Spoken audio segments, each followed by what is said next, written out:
justice. Instead some heat too. I'll let you blow my mind. 1, 2, 3. Clapping's my favorite part. It is. Hello, and welcome to Season 2 of I Fought the Law podcast. I think this is going to be episode 4. I don't know. Yeah, And we've lost track. We've lost track. Most of you that have listened to a few episodes know we record these 2 at the time. You say most of you as though there's more than 2 that listen to more than one episode. More than one, yes. The 2 of you know that we record these 2 at a time. We drink during both. The second recorded episode sometimes has hard things to say. No, let me say this. I got a message from Jason's son today. Yeah. And he left me an audio message on my text, and I've never gotten one of those before. Am I old, and is that like a new thing? Yes. But it was really nice. I listened to it. Yeah. Instead of reading the text. Well, I tried reading the text and then it didn't go to the end because it was a long message. Because Right. I am old. You are old, but he called me as well. Yeah. Very nice. And he was complimentary on the podcast. It made me feel good. It made me feel good that maybe the youths are listening to what we say. One you. One is all we need if it's Colin Urie. That's right. Yeah. So thank you, Colin. That was nice. Nice shirt, by the way. Thanks. It's good looking. For those of you that haven't noticed, what happens is we record 2 podcasts back to back, and I usually just take whatever shirt Brian on had over his t-shirt, and then I wear it for the second one. And you smell nice. You look glorious. I don't know. Here's the thing. I don't know if it's cologne or the laundry detergent you use. It's my musk.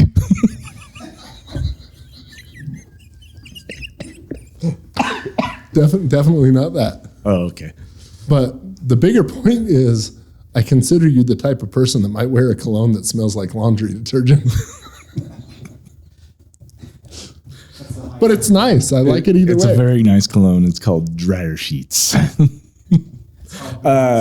Speaking of drinking on both episodes. Yep. Today we have a lovely Camas Prairie Winery Blackberry Mead from Beauville, Idaho. Beauville, Idaho. Yeah. Little tiny. Have you been to Beauville? Oh, yeah. I used to ride mountain bikes outside of Beauville. Steve and I both attended University of Idaho up in Moscow. Yep. Beauville is not far from there. So this is a Palouse special. A Palouse is the area of northern Idaho where Moscow is. Gorgeous Oh my area. gosh, it's the best. And Beauville is right in the middle of it. Yeah. I mean, surrounded by apple orchards and rolling wheat hills. And So this is a Pacific Northwest classic, juicy, rich, deep blackberries combined with pure local honey in a decadent taste of summer. I'll be the judge of that. You ready? Yeah. You did it. I'm proud. I did do it. Well, maybe. Oh, that was nice. Even that little. The little. Yep. And what we're pouring these into are to age our law firm, which we're going to talk about in a minute, is we once made Game of Thrones mugs saying, "Justice is coming." Hilverda McRae. We've done some stupid shit. And we gave them away. People But- won these because it was like towards the end of the show, right? Of the series. Don't drink yet. Don't drink yet. Jason, do you know what we're about to cheers? Oh, yeah. This is good shit. Brian and I have not celebrated this yet because we've been too fucking busy. Sorry, Bonnie. Sorry, Bonnie. 10 years of our law firm being together. Hilverda McRae. It's been 10 years. 10 years. 10 years and 10 days to the day. It feels like it's been 2 years. Oh, we have been business partners for 10 years. That's nice. Very honey. Very honey. I tell you, I feel like I'm swimming in a beehive. Yeah. In a blackberry beehive. A blackberry. I'm hanging out with the bees in their hive. They have welcomed me as one of their own. And that's delicious. And I have a little basket of blackberries that I'm eating with my bee friends. I can tell. I can already tell this is very not going to be different. this is going to be a stupid episode. Very different from my beehole friends. Predicted it like half a second before it happened. There we go. There we go. I debated whether or not to say it for. I'm sure that all one listener now really appreciated that. Yeah. Brian gets Sorry, Bonnie. The one listener. Yeah. Brian, move the bottle. Oh, yeah. There you go. How's that? Looks good. Thank you, folks at Camas Prairie Winery. Yeah. We'll reach out to them, let them know we enjoyed their mead. Bees are awesome. Like, right? So I've been thinking forever that I have a ton of bees around my house. Yeah. And I just quickly learned that they're wasps. And I also learned I can't tell the difference between a bee and a wasp. Like I thought wasp had a certain look, but a bunch of them look like bees. Yeah, but the bumblebee, like the bumblebee is very easy. I can tell the bumblebee. Come on, that's easy. But like the other bees, you can tell bees. These are a little furrier. Are they furrier? Yeah, and they're nice.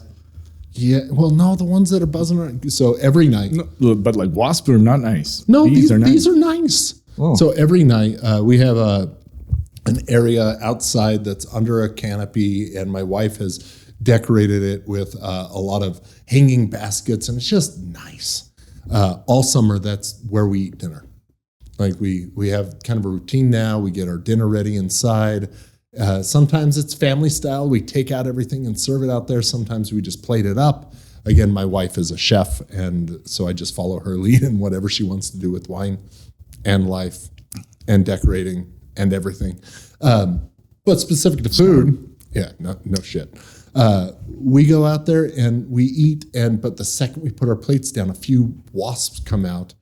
And I thought they were bees. So I'm like, oh, yeah, go ahead. You're good pollinators. Are wasps pollinators? I don't know this. I don't know bad if about wasps killing. are. No, bees are, but But I feel bad about killing anything that might be a bee. right.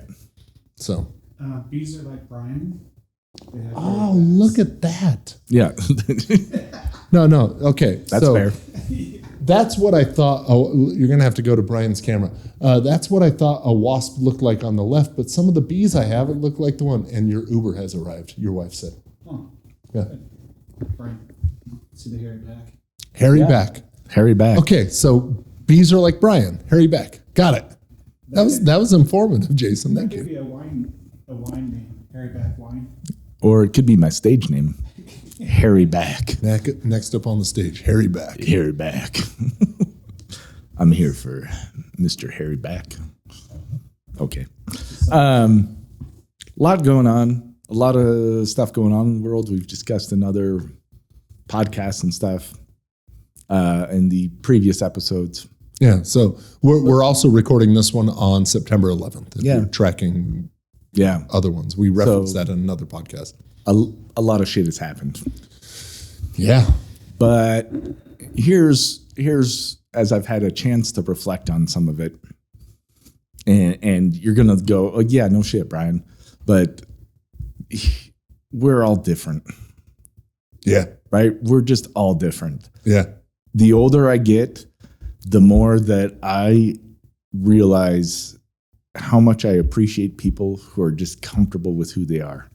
Yeah. Because we want to be the same, but we're all different. But there are those individuals who are just comfortable with who they are. Let me ask you this. How often, what percentage of your time do you feel that you put on a mask of sorts and hide a portion of yourself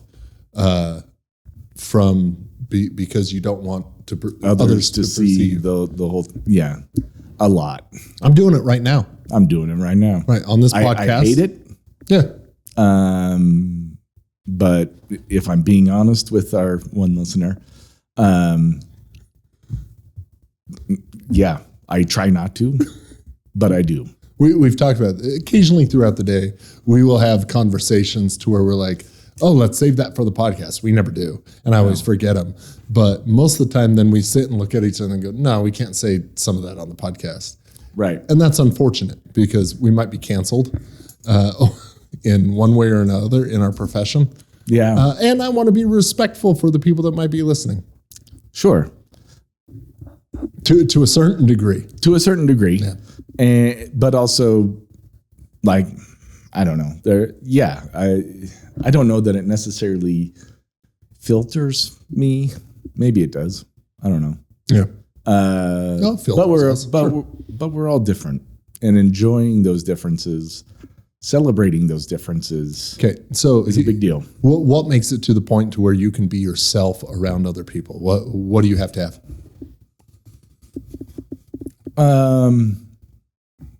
Because you just said you were hoping that you could be yourself.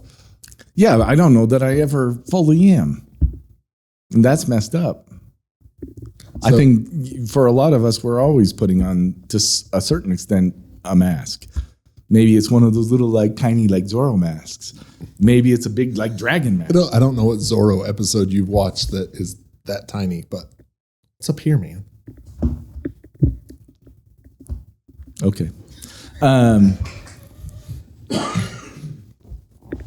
But to a certain extent, I think we do it all the time. I would say I feel most like myself with close friends. Sure.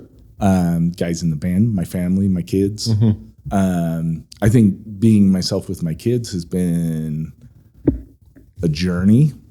And I don't know that I've gotten there with my children and tell if I am close at all within the last maybe 2 or 3 years. And there's a lot of reasons for that. We've discussed a little bit, like being part of our former religion forced us to be maybe a little different than we would have otherwise been, especially in forms of parenting. But I feel like we've made a lot of effort to be more genuine with our kids, and that has made a huge difference in our relationship. When I say my wife and I, our relationship with our kids. Which is good.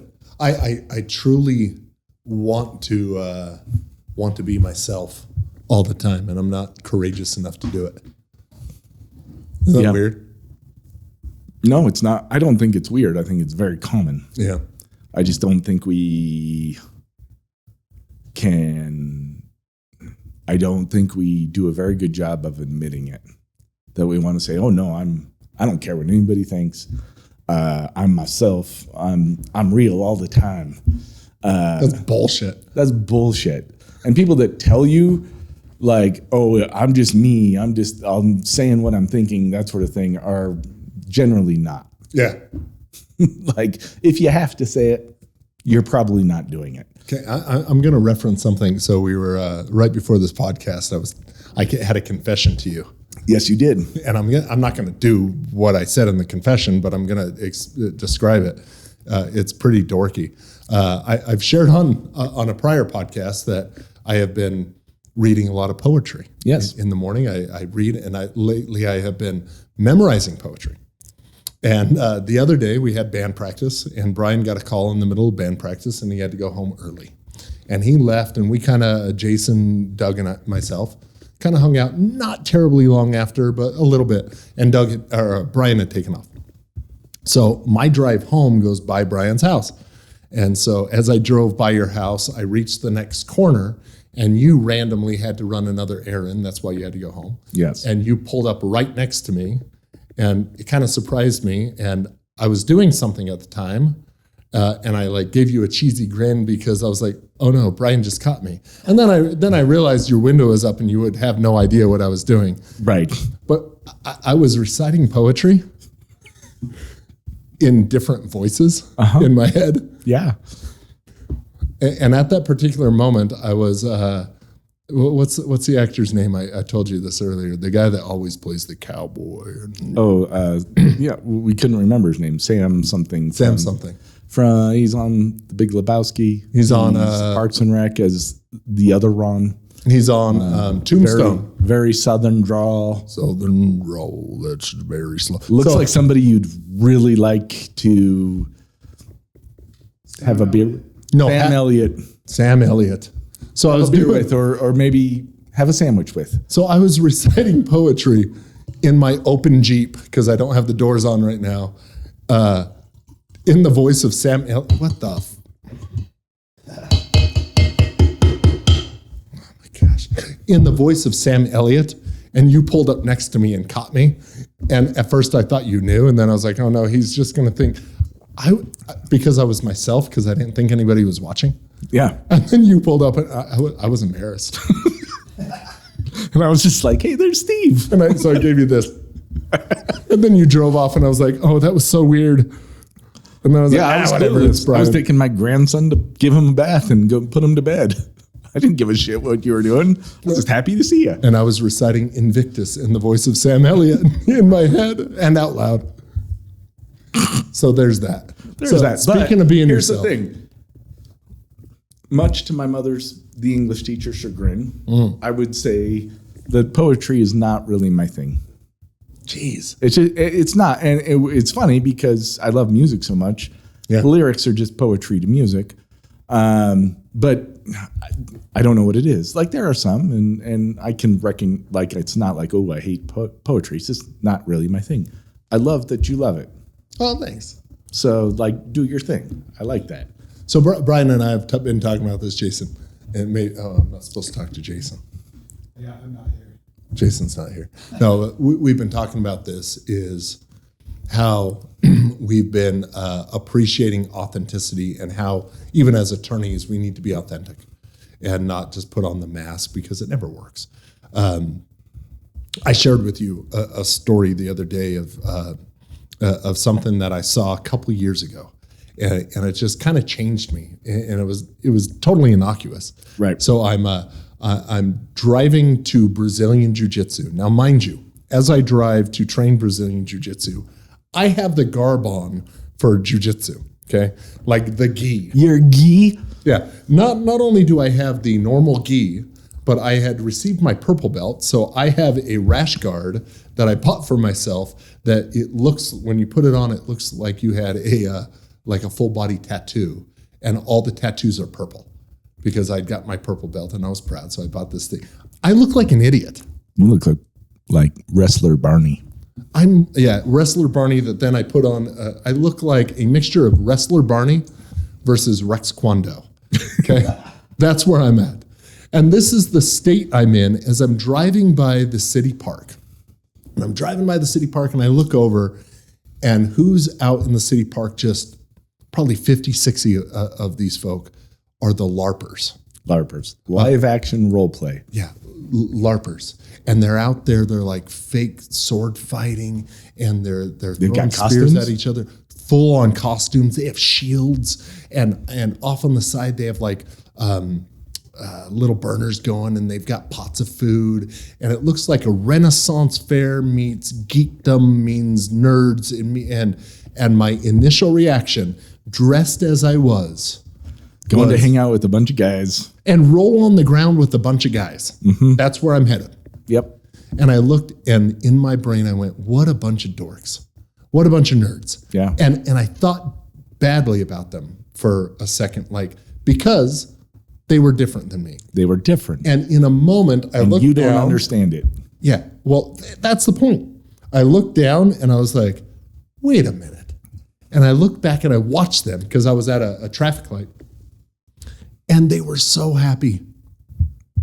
They were outside doing something with their friends, enjoying themselves, about to eat food. Like, not a single one of them was on their cell phone. Yeah. And they're like active, jumping up in the air. And I felt like such a fool for a moment. I like saw this thing, and I was like, why would I ever think poorly on this? It's fucking amazing. Sorry, Mom. It's amazing. Yeah. But they found something, not only have they found something that they love, but they found a group of people who love to do it as well. Community. Like, you could tell it was a community, and they were about to have dinner.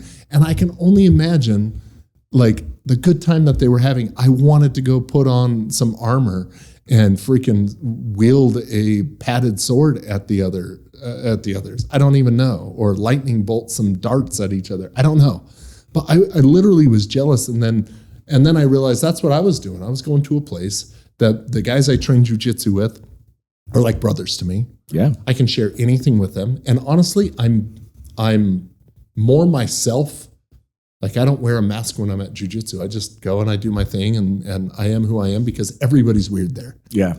But I could tell these LARPers, who everybody driving by could see, they were being themselves. Yeah. And I was more than impressed, but I had a moment of being a judgmental prick and then realizing I was a judgmental prick, and it kind of changed me. Well, and I think that's huge. The ability to see something, recognize where you're wrong, and change because of that. And I think we are so tied up in having that persona. We're so tied up in our own egos that it's hard for us to admit that we were wrong. Yeah. I have had similar thoughts about LARPers, just because you see them in the park and you're like, oh, okay, like that's not my thing. Go throw your lightning bolt, buddy. Yeah. That's what was going through my head. Expecto Patronus or something, like You're just a dork. I am a dork, but that's See? just it. But you could be a dork and you're totally good with your dorkdom. And that's just it. Is like I've grown up weird my whole life. I've just been weird, a little different, a little off, and that's fine. My parents always told me it's going to be weird, and I was like, okay, great. Thank you, Bonnie. Thank you, Bonnie. And I've been different. And Jason's not sitting here; he's not present in the room, but he's right there. Sure. Jason and I both grew up skateboarding and snowboarding. And at the time, those were not cool activities. I got threatened with violence at school because I snowboarded, because nobody was doing it. And skateboarding was like for losers and stoners and and it just was not cool. But we loved it. And so we did it. And lo and behold, eventually, obviously the people have come around on snowboarding and skateboarding, but like there is that feeling of, oh, I'm different, and being comfortable in that takes a lot.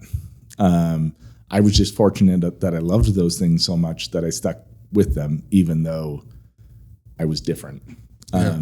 And that's huge. Like, and I think it taught me a lot about respecting other people who were different, because I think some of my reactions throughout life would have been like seeing LARPers in the park without having your perspective on it.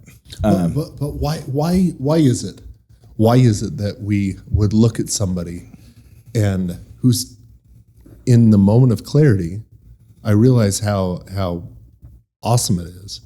And why did I think so poorly on them? Because they were different? Yeah, I think that's it. that's just it. And it makes us uncomfortable that they are different. Is knowing that you think that about them being different part of why we can't be ourselves? Because we know all of us have those two sides. Yeah, I'm worried that the other person is different, so they might judge me for who I am, and that's why I'm different. But and we've been talking about this and how it impacts our careers, because we meet with people of all nationalities, all thoughts, and we represent them. Yeah. And we have to show empathy towards them. And how do we, as attorneys who might be meeting with a client who sees the world very differently than we do? Yeah. Or we're going in front of a jury who our client might be an oddity. I mean, I'll share this. I had a very rough murder case and had to try it a couple of times because we had a hung jury the first time, and it just consumed me. It was tough. And right after I finished it, unfortunately, there was another murder in our town, and it hit the news, and my wife texted me and said, please don't take it. Like, if it comes to you, don't take it. And I get a lot of them because I do kind of the higher end criminal cases. And sure enough, I was asked to take the case. And I looked into it, and we live in a town that is not very diverse. Correct. And which influences our juries a lot. And I knew very little about the case, but I saw that this gentleman was African American. And I called my wife and I said, hey, I feel compelled to take this because unfortunately in our area that's an oddity. Yeah. And my And worry it's going to be held against him. and my worry was that because he is an oddity to our area, he's something different, just like me looking at the Larpers, that either the local prosecutors or the local juries, if we got to that point, would see him differently because he's different just from the color of his skin. So I took the case, and we've since settled it, and he is serving some time. But that's what compelled me. And we've also had discussions in our firm that you've done some pro bono work for our Muslim community in our town. That and you do it because you know they're marginalized and that they're different and that our town will treat them differently. Yeah. But we have talks about this all the time. How do we approach people that are different than us? Yeah. In our representation or when we have to convince them of something. Well, and I think it's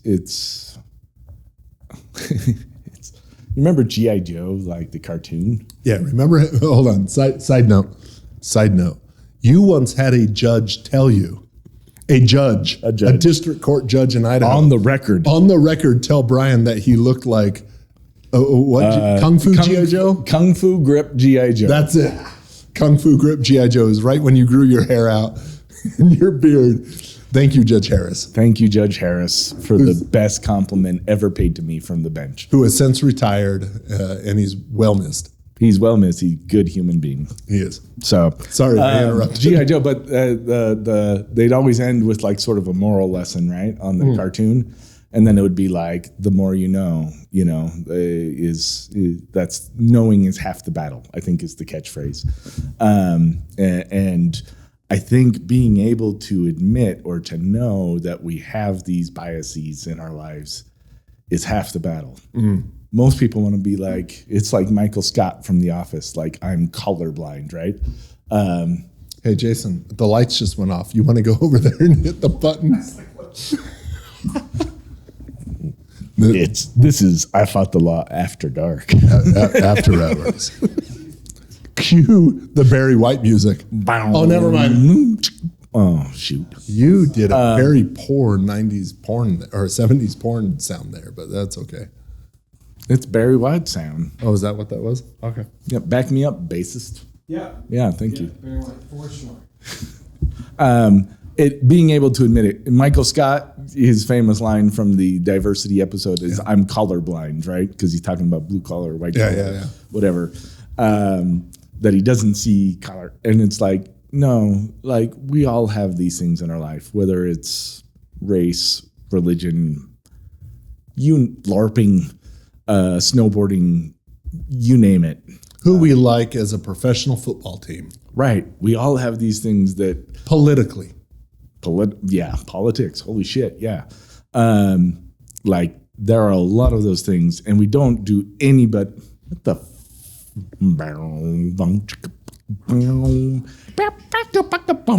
You have got to stop making those noises. They're not good.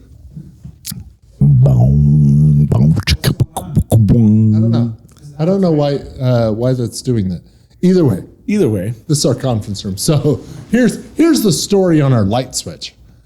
Brian and I build the walls for this building, and we don't account for putting in light switches on the other side. So we only have one light switch on the far end of side. our conference room. And so we buy a special light switch that's supposed to detect our motion when we come through that door, because it's over there. It does not. It does not until you're about 3 inches away from the damn thing, about to push the button. Then it turns it on, and it's very frustrating. The fine folks at, I believe, Ecobee can register our complaint. That's right. Back to how we're different and we should recognize. Being able to recognize that people are different, that they think differently, that they, have different values, whatever, is the first step in conquering this, I think. I want to tell you another story. Okay. If I may. I like your stories. Okay, thank you. So, as a preface to the story, my wife and I started hanging out with kind of a new group of friends, off and on. And there's about 10 of us in this group of friends, and some people show up at different things, and it's just good people. But I've never met a group of people, and they know who they are if they're watching this, that I've been able to be. Exactly. I wouldn't either. But if they are watching this, I've never met a group of people that I can truly be myself around more. I can be whoever I am. And it took a couple times hanging out to realize, they don't care. Or they care. That's a bad way of saying it. They care. They just don't. They're non-judgmental. All of them. And 10 people that are non-judgmental, and they can be whatever and whoever they are. And I can be whatever and whoever I am. And they don't care. Like, they don't judge me. But we had this moment. We were at our house. We have this like little outdoor fireplace. And we were all just hanging out, having a couple drinks. And a guy named Jacob was telling a story how he went mountain biking that day. And he met a guy that was very into crystals. And he was like, dude, you got to come over here and you got to see this crystal. So Jake went over to him, and Jake's telling the story, and Jake is openly mocking this guy. Like, he's like, yeah, look at this crystal, man. It's hermaphrodite. I'm making this up. I don't know. Right. It's hermaphrodite, and it brings the power of foresight. And hermaphrodite sounded like hermaphrodite. It kind of did. Realized. I thought you were going with... No, I was trying to make up some fake crystal. I don't know what it's called, but he's like, yeah, and it brings this power and it does all this stuff. And Jake to my left, I'm just sitting there listening to the story, is openly mocking this guy. Well, Shawnee to my right, another of this friend group, hears this and becomes extremely excited because she wants to meet this guy. And she's like, oh my gosh, does he work with this certain crystal? I'm not going to call it hermaphrodite anymore. Let's go with amethyst. Amethyst. So she's like, oh, do you deal with amethyst? Or does he deal with amethyst? And he's like, yeah, that's what he was talking about. And Shawnee's like, oh, I have to meet him. Did you get his name and number? And he's like, yeah, weirdly I did. and Shawnee's like, oh my gosh, hook me up. I have to talk with him. He might be the certain type of healer. And Jake is openly mocking this guy. Shawnee is just stoked off her ass to meet this guy. And neither one of them, who have polar opposite opinions of what's going on, gives a shit. Yeah. And he's like, yeah, I'll give you the number. And she's like, oh my gosh, thank you. And I just sat and I was watching this exchange of people that believed completely opposite things about this. And not one of them made fun of the other person. Yeah. They accepted them. And they were just like, yeah, here, I'll give it to you. And it was like a nothing exchange for them.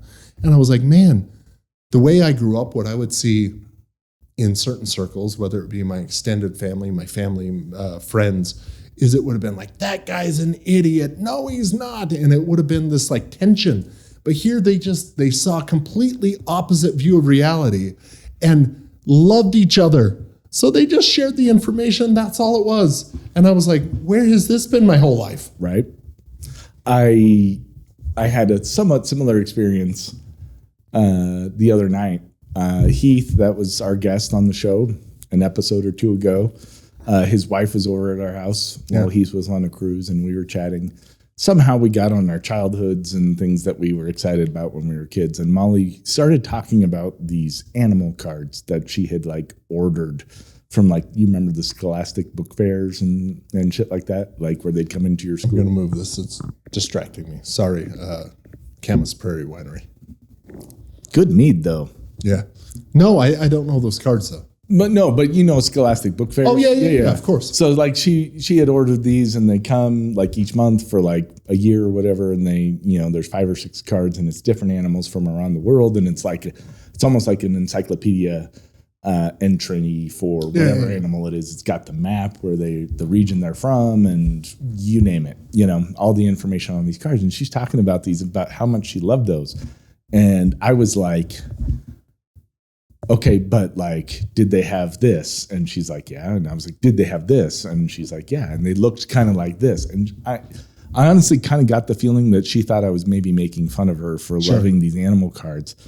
And so she almost got like a little embarrassed, but she was saying, you know, she's my friend. And close friend. And I honestly got like a little emotional because my best friend as a little kid, Richard, who I had dinner with him and his husband in San Francisco. Oh, yeah. That I told you about. That's right. Had these cards, and we would wait every month. And when those cards would come in, we would like pour over them and like just study these cards because Richard loved animals, and I freaking loved animals because he loved animals. Right. And the only two people that I've ever known that even knew about these cards are two of my very best friends. And I, you know, I could sense a little bit that Molly felt like maybe I was making fun of her. So I wanted to explain real quickly about why I was asking all these questions, because I didn't give a shit. In fact, it was really meaningful for me that one of my very best friends had these same animal cards as a kid as my other, you know, very best friend when I was little. But without that background, you know, she immediately almost like started to withdraw a little bit to protect herself because she's thinking, She felt embarrassed. Yeah. Or judged. Yeah. That's what she felt, is she felt judged. And so I which led to quickly this. wanted to shut that down and be like, no, I love the fact that you had these cards. Yeah. Because, I mean, as stupid as it sounds, those cards were like meaningful to my childhood, you know, and to know that another one of my friends loved those things was just like incredible to me. I probably saw those and thought they were stupid. Mm-hmm. But so when Jake and Shawnee, and I've outed their names, sorry guys.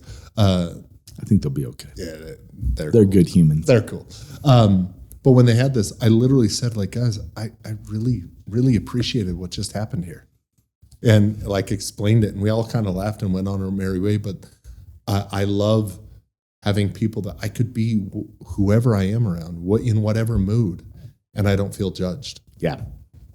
I see it a lot with, obviously, all things turn back to music for me. But one of the things I've taught my kids is don't let anybody make you feel bad for what you like. Yeah. And I kind of learned this lesson with Miss Swift, because I think we discussed on other episodes that maybe I was a little bit of a music snob and potentially even quite sexist, and just kind of wrote her off because I was like, oh, it's a teeny bopper music, you know, Former country teeny bopper now. Which was stupid. And once I became aware of how much her music meant to me, then, you know, I get teased. I don't care. Like, that's fine. But not by me. Of course not. But I love her music. And there are those that are like, oh, you know, what's wrong with you? You know, that sort of thing. And you know, whatever. But like I would tell my kids, if you like something makes you happy to listen to, if something resonates with you, don't let anybody make you feel bad for liking that. And one of the very best Father's Day gifts I ever got, well, two of them. One was my kids made a vinyl record with songs that I had introduced them to that were meaningful to them because I introduced them. That's awesome. Freaking knocked it out of the park. Yeah. Like, best Father's Day gift ever. But also 1 year when my oldest, was on her own, doesn't have a lot of money, that sort of thing. She took it upon herself to make a playlist of songs that were important to her that she wanted to share with me, and songs that she remembered that I had introduced that played on the way to school. But you know how Nailed it, Lauren. Nailed it, right? But also, you know how you can put like descriptions in the playlist. She had put a quote that just said, "Don't let anybody make you feel bad about what you like." And that was what I you told said. them. Yeah. Jeez, that's good. And it was just, that's good. love what you love, you know? And if that's Taylor Swift, great. If that's punk rock, awesome. But I want to If take it a that's- step further. Is not only love what you love, but let everybody love what they love. Thank you, Steve. Like, you and I hate arena country music. Absolutely. It's not our jam. One day, Brian and I were driving around. I had just bought this Jeep, an old Jeep Rubicon, and we discovered it drives really well in the snow. And we just so happen to have a freak snow, A huge storm. huge storm. And so we're out driving around, skipping work, just driving in this huge storm because nobody else is out, and because there's literally 2 feet of snow. And my Jeep is like a jet ski on top of this thing. Yeah. So we're driving around, and somehow, I don't know how we even got on it, but the song Luke Bryan, Rain is a Good Rain Thing. is a good thing. Somehow it came on my phone. Somehow it was on your fucking playlist. And Sorry, Mom. Sorry, Bonnie. And Brian was in misery hearing, and I didn't like it either. But it's modern arena country, and we have a rule that whoever's driving gets to pick the music. Absolutely. And I was powerless. I was driving, and we listened to "Rain Is a Good Thing" on repeat, easily 20 times as we drove around, and he was having a fun time in the snow. Absolutely miserable because of the song, because Brian lives music. I have a very good therapist who I spend a lot of time with. Shout out to her. I won't say her name because I don't know that she'd be comfortable with that. She is amazing. And half of it is She has from the heard shit about that this I've done. trauma. But the point is, there are people that love that song. Mm-hmm. Let them enjoy it. Enjoy it. I've judged them. I have two. Because here's the reality. In my career, I meet with people that are very different than me Yeah. and see the world. And my job is oftentimes they explain to me why they're charged with a crime. Sometimes they've done the action. And they're like, but I did it for this reason.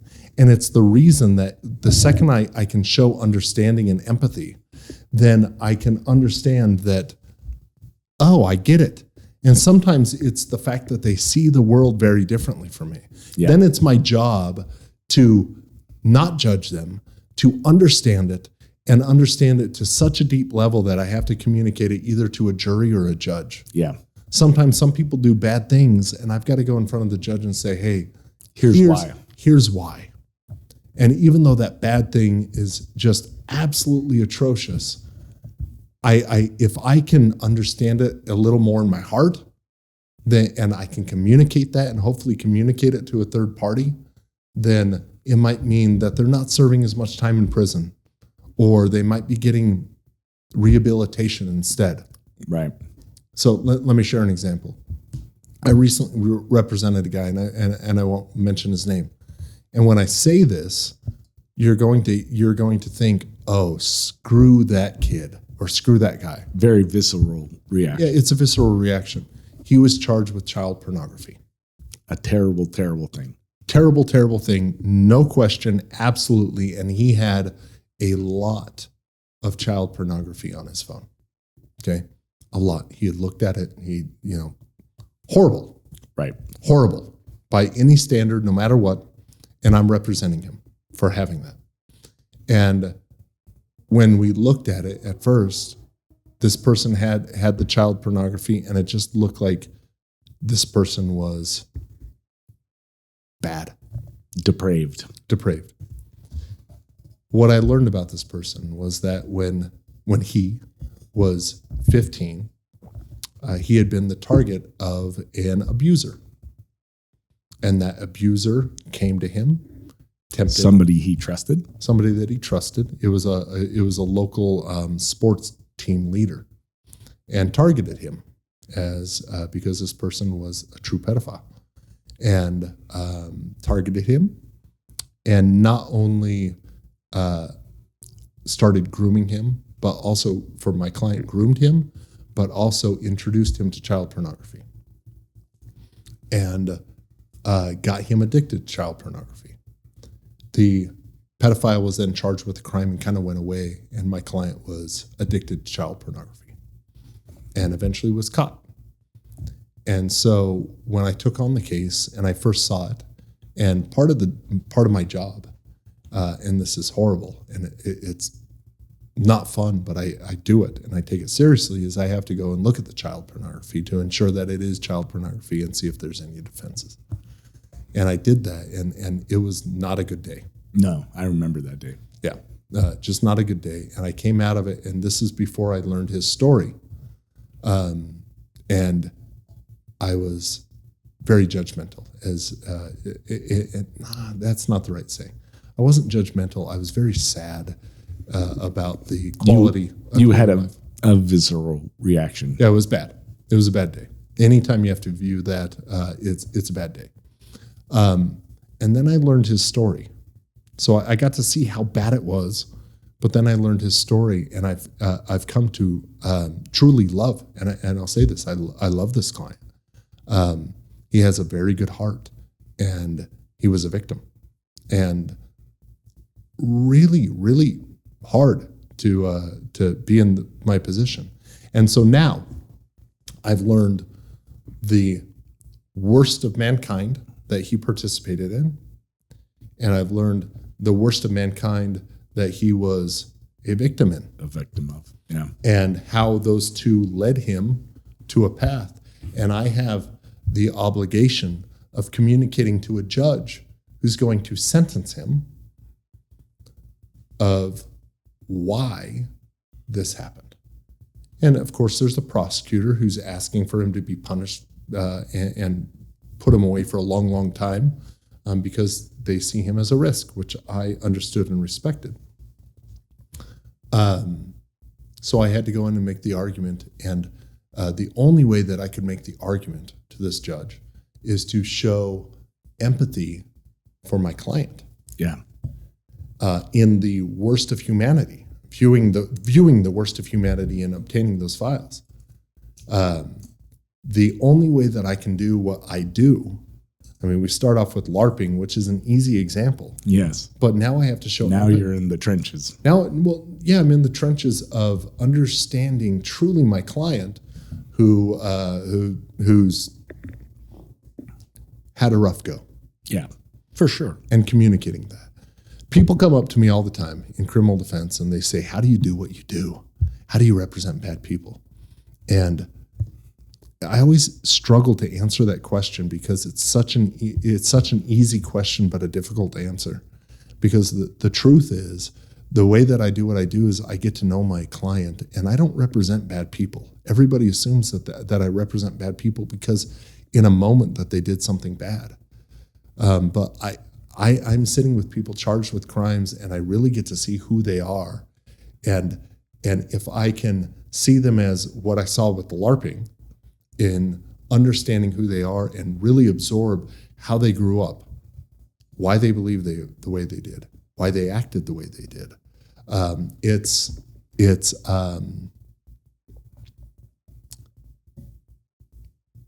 fulfilling for me. Yeah, sure. Because I get to feel humanity through the worst.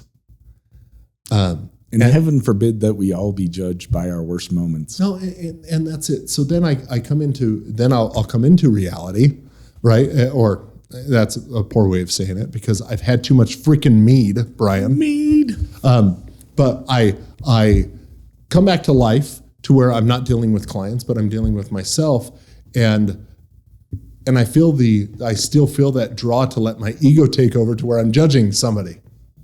Right. And that what makes us feel comfortable.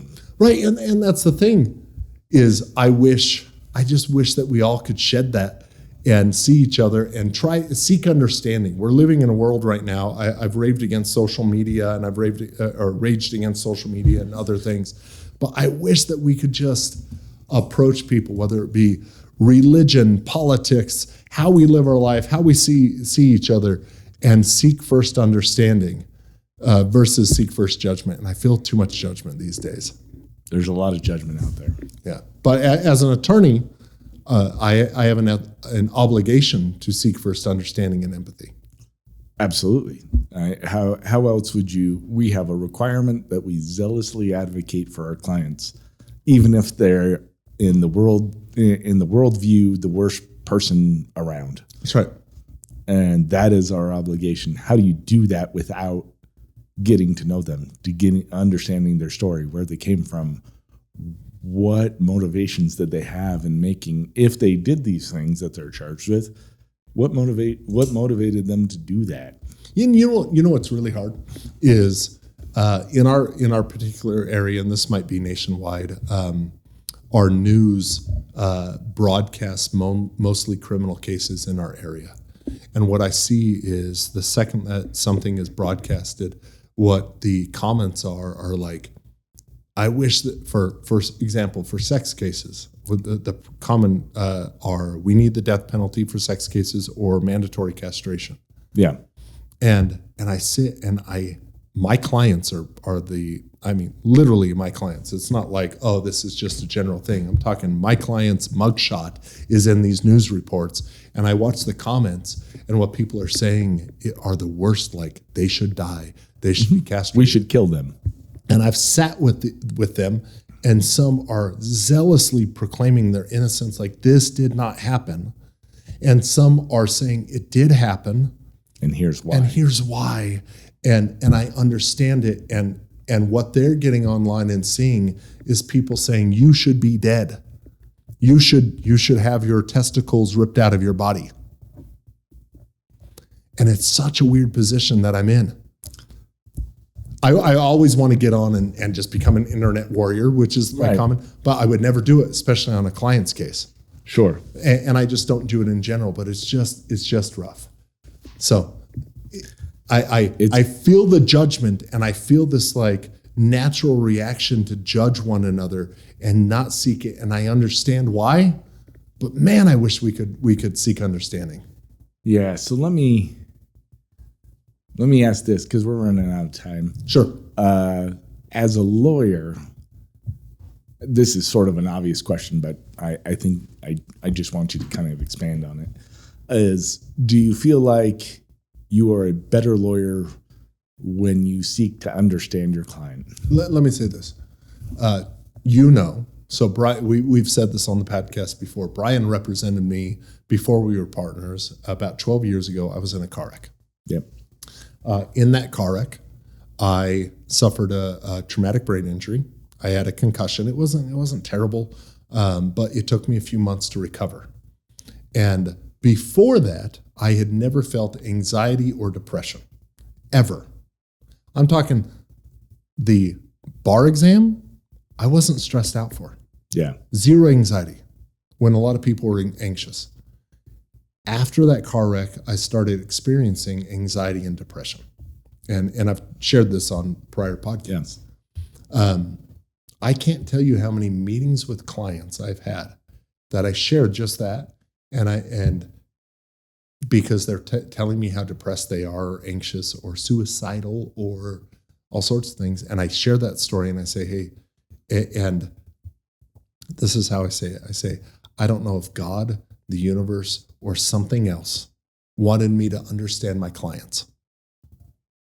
But I do now. And I tell them, I understand how you feel. The ability I've had to go through it, and I'm working on it daily. I mean, it's hard. I'm good. I'm good now. Right. And we can share more of that later. But the ability to show empathy for my clients and not just think they're stupid larpers, or that the way that, or buck up. Yeah. Or shit happens. Because all of a sudden I suffered a concussion that was really deep and made me have anxiety and depression. It affected the way your brain operates. Everything about my life, it affects it to where I had to change. Yeah. And now I know how they feel. And I know how being anxious and depressed can make you maybe do something stupid, maybe commit a crime. I didn't commit crimes, but I could understand it. The ability to show empathy for my clients has completely changed my practice of law. But the hardest part is then communicating it to a judge who's about to sentence them. Sure. That's hands down the hardest part of my job. We see people all day long that are different from us, and we judge them. And the judge is no different. He's a human, and he sees them and sees only the bad things they've done. And we get full reports on people. Sure. But my job is to communicate how I felt about them and how I'm able to empathize with them and share it. It's really, really hard. Yeah. Do you get that in personal injury? A little bit, not a ton. It's more of trying to communicate and make people relate to what they've gone through.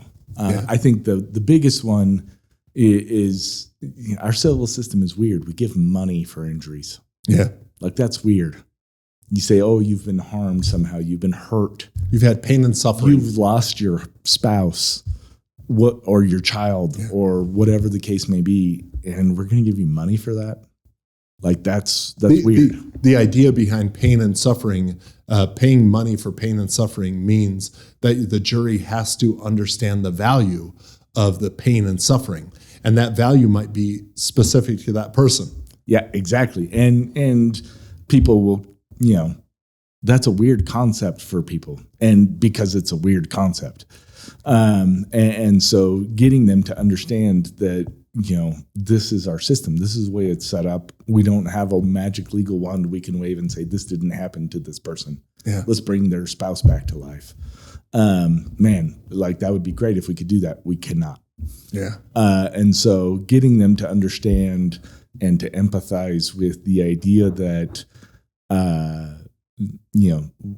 we associate some value with human life, or we associate some value with safety, or interaction is an odd concept. If a spouse no longer has their spouse, they're there in physical, like they might be so injured that they can't, they can no longer be the spouse. And you're meeting with a wife that's now taking care of the husband, but no longer gets the benefit of the husband. Right. To explain to a jury or to a judge or to an insurance adjuster. This is the best way that I have found to do it. And if any of our one listeners have suggestions, I'd love to hear them. But this is typically how I approach that. Is I tell them, we see these wildfires, we see them burn up Los Angeles, we see them burn up north in Sun Valley, and these $1 million homes. Yeah. Right. 8 figure homes and properties. And when these wildfires come in, they don't care how much the house costs. They're going to burn the house down. And whenever that happens, if they suffer a huge loss in their home and they're interviewed about it on the news, what do they say? They say, yeah, this is terrible, but at least nobody got hurt. Yeah. Our $10 million second home burned down, but at least nobody got hurt.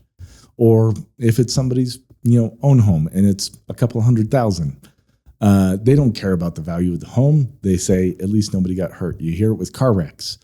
At least nobody got hurt. Yeah, the car's totaled, but at least nobody got hurt. Yeah. We inherently place a monetary value on human life and safety that far exceeds what we place on property. Yeah. And we do it intuitively because instinctively we know human life, that human safety, that human well-being is worth more than these $1 million homes. But it's a very foreign concept. So you're trying to bring people in to understand this concept of, awarding money for injury is weird. Awarding money for a loss is weird. Yeah. But instinctively how to do it, because that's what everybody says. Well, let me finish on this. Yes, please.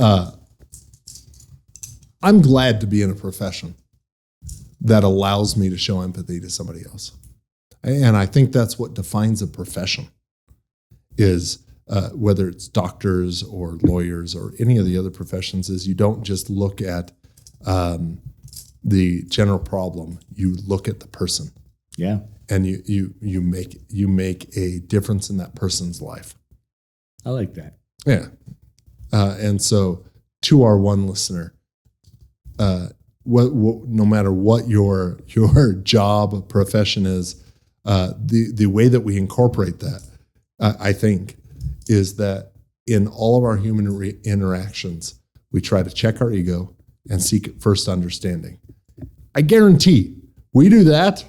If I can take that persona that I do with clients as I'm understanding them and take it out into general life and be like Jake and Shawnee, not judging each other, but just interested, just always interested and no ego.